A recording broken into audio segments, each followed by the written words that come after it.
Halo Semeton, kembali lagi di channel Gianyar Story.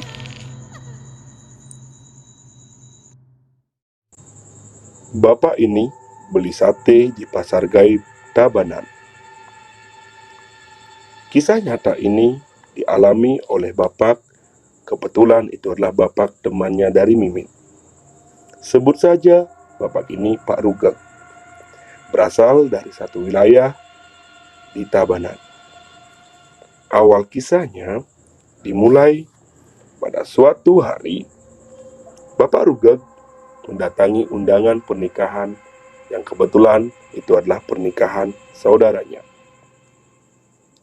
Jalan yang dilalui oleh Pak Rugek untuk ke tempat pernikahan terbilang sangat sepi. Selain sepi, jalan ini juga seram dan mencengkam karena tanpa adanya penerangan lampu jalan. Singkat cerita, Pak Rugek pun tiba di tempat acara pernikahan. Dia ketemu saudara, dia ngobrol bersama teman-teman, dan saking terlalu asiknya di sana, Pak Rugek pun sampai lupa waktu. Sampai ketika sang istri menelpon Pak Rugek untuk mengingatkan untuk pulang. Dan sang istri pun kala itu menitip makanan yaitu sate untuk nanti disantap dan dimakan oleh istrinya.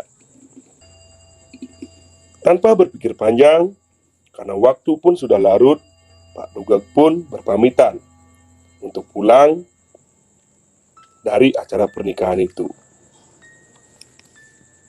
Di sampainya tengah jalan, Pak Rugek melihat banyak pasar dan banyak pedagang yang ada di pasar itu. Seperti pasar malam, banyak pertunjukan, banyak hiburan. Dari gamelan, tari-tarian, dan masih banyak lagi. Tetapi anehnya, di pasar malam itu tak ada satupun orang dari pedagang-pedagang itu bersuara. Karena ingat pesan istri, Pak Rugek pun langsung turun memberhentikan motornya untuk membelikan sang istri sate. Sambil berjalan dan terkesima melihat begitu indahnya pasar malam itu, Pak Rugek ketemulah satu pedagang sate. Pak Rugek berbicara dan memutuskan untuk membeli sate. Dagang sate itu melayani layaknya pedagang biasa, hanya saja tanpa mengeluarkan sepatah kata pun. Singkat cerita dan singkat waktu, sate pun selesai dibungkus. Pak Rugek membayar dan bungkusan satenya ditempatkan di gantungan motornya. Sama, Pak Rugek pun tidak mendengar sepatah kata dari pedagang sate itu. Sampai akhirnya Pak Rugek melanjutkan perjalanan untuk pulang ke rumah. Sesampai di rumah, Pak Rugek memarkirkan motornya dan mulai untuk mengambil sate yang tadi dibungkus. Di sanalah Pak Rugek mulai kebingungan. Ketika dia yakin kalau sate yang sudah dibungkus sudah tergantung dengan baik di motornya hilang. Dan Pak Rugek pun mencari-cari. Sampai akhirnya sang istri pun datang menghampiri. "Pak, cari apa?" "Saya cari sate," jelas Pak Rugek. Tetapi sang istri melihat nggak ada sate pun yang memang digantung di motornya. Sampai akhirnya sang istri menengok di jam dinding. Jam tersebut sudah menunjukkan lewat dari larut malam, tepatnya pukul 2 pagi. Dengan raut muka ketakutan, sang istri mulai mengajak Pak Rugek untuk cepat-cepat masuk ke dalam rumah. Di sana ditanyalah Pak Rugek, "Di mana kamu beli sate?"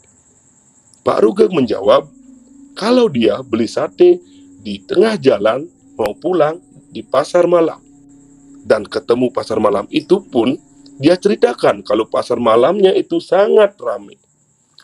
Sang istri mulai aneh dan mulai agak bingung karena setahu sang istri tidak ada pasar malam yang terbuka di jalanan itu. Pada akhirnya sang istri menjelaskan kalau nggak ada pasar malam, dan mungkin saja pasar malam itu pun ada karena bukan lagi pasar malam asli ataupun dibilang pasar malam gaib. Sang istri mulai mempertegas suami sampai akhirnya Pak Rugek sadar kalau ketika dia pas berangkat untuk ke pernikahan tidak ada pun lapangan yang membuka pasar malam. Dengan kaki gemetar dan dengan raut muka pucat, Pak Rugek pun ketakutan 1000 kali. Sampai dia mulai untuk mengucap beberapa mantra untuk agar tidak diikuti sampai ke rumah.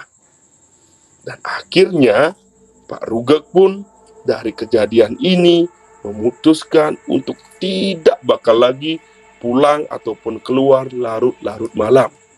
Karena dia ingat kembali cerita tutur orang tua dan orang di sana, jalanan di sekitar untuk ke rumahnya dia adalah jalan yang memang terkenal angker dan sangat jahil. Demikian ceritanya. Terima kasih untuk semeton yang sudah mendengarkan dan menonton video ini sampai habis. Cerita ini diangkat dengan benar adanya. Jika semeton memiliki cerita, silakan ditulis di kolom komentar.